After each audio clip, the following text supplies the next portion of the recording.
এজন্য বিশ্বনবী বললেন আফদালুয যিকরি লা ইলাহা ইল্লাল্লাহ।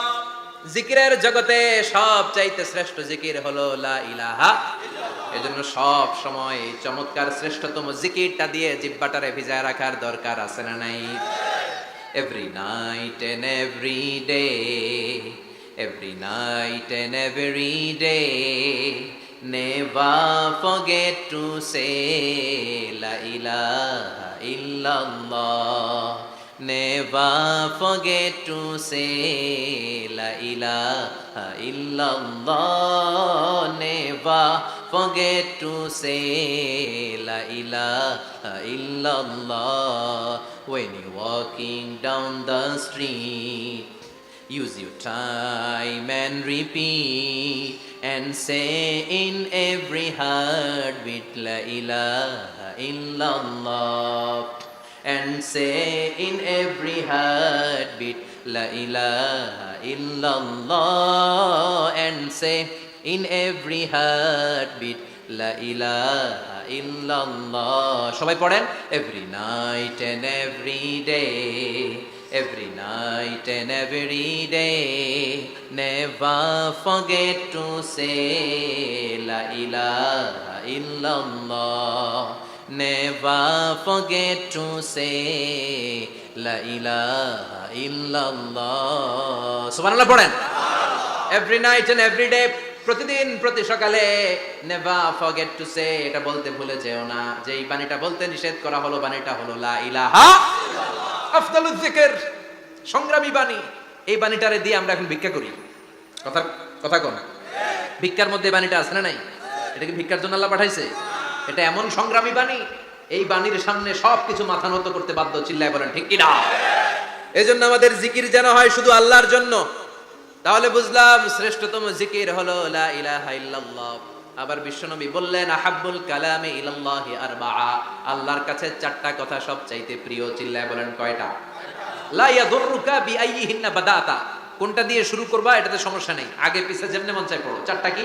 একটা হচ্ছে সুবহানাল্লাহ, আরেকটা হচ্ছে আলহামদুলিল্লাহ, আরেকটা হচ্ছে লা ইলাহা ইল্লাল্লাহ, আরেকটা হচ্ছে আল্লাহু আকবার।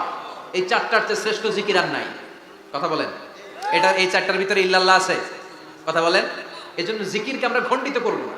ঠিক যেমন যেমন সহিহ সুন্নাহ এসেছে তেমন তেমন জিকির করলে আপনার কলিজাটারে ঠান্ডা করে দিবে কে? ইল্লাল্লাহর ব্যাখ্যা থাকতে পারে। অনেকে ব্যাখ্যা করে যে এটার মধ্যে লা ইলাহা আছে, এটাকে গোপন রাখা হয়েছে, আমরা ইল্লাল্লাহ পড়ি না, ওটার দরকার নাই। বিশ্বনবী এবং সাহাবারা যেই পন্থায় জিকির করেছেন, যেই পন্থায় জিকির শিখিয়েছেন, ওইটার ভিতরে বরকত বেশি না কম? কথা বলেন, বেশি না কম? এজন্য বিশ্বনবী বললেন আল্লাহর কাছে প্রিয় কথা চারটা। একটা হলো সুবহানাল্লাহ, দ্বিতীয়টা হলো আলহামদুলিল্লাহ, তৃতীয়টা হলো লা ইলাহা ইল্লাল্লাহ, চতুর্থটা হলো আল্লাহু আকবার।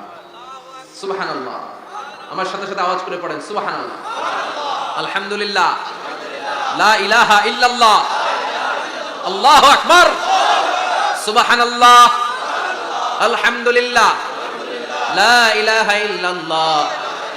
আওয়াজ করে পড়েন আল্লাহু আকবার। মনে থাকবে? জিকিরের ওয়াজ শেষ।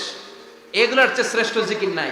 সবচেয়ে শ্রেষ্ঠ জিকির লা ইলাহা ইল্লাল্লাহ, সবচেয়ে শ্রেষ্ঠ কালিমা আল্লাহর কাছে এই চারটা। একটু খেয়াল করে দেখেন, এই প্রতিটা জিকিরের মধ্যে আমার আল্লাহর নাম আছে না নাই? সুবহানাল্লাহ আছে না?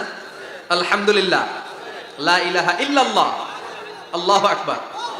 আল্লাহ ছাড়া আল্লাহর নাম থাকবে না যেই শব্দের মধ্যে ওই সমস্ত নাম আর হুই হুই হুই হুই, এগুলো দিয়ে কোনো জিকির করা যাবে। আবার আব্দুল্লাহ ইবনে আমর ইবনুল আস বর্ণনা করেন বিশ্বনবী যখন জিকির গুলো করতেন, আমি বিশ্বনবীকে দেখেছি বিশ্বনবীর আঙ্গুলের কড়ায় জিকির গুনতেন। সুবহানাল্লাহ পড়েন।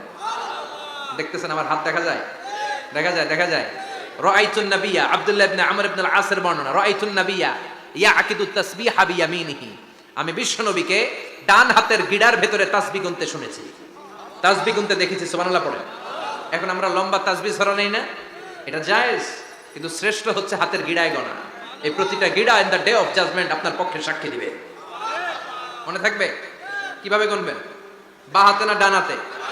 ডান হাত উঁচু করেন সবাই, এইভাবে। নামাজ শেষ, আল্লাহু আকবার পড়ে 3 বার ইস্তেগফার পড়ে গোনা শুরু, এইভাবে সুবহানাল্লাহ। ঠিক আছে? এরপর আলহামদুলিল্লাহ, এরপর আল্লাহু আকবার। সবাই রাজি তো? সবাই রাজি? আল্লাহ তুমি কবুল করো। আরো জোরে পড়েন আমিন। তাহলে আমরা তাওবার পদ্ধতি জানলাম।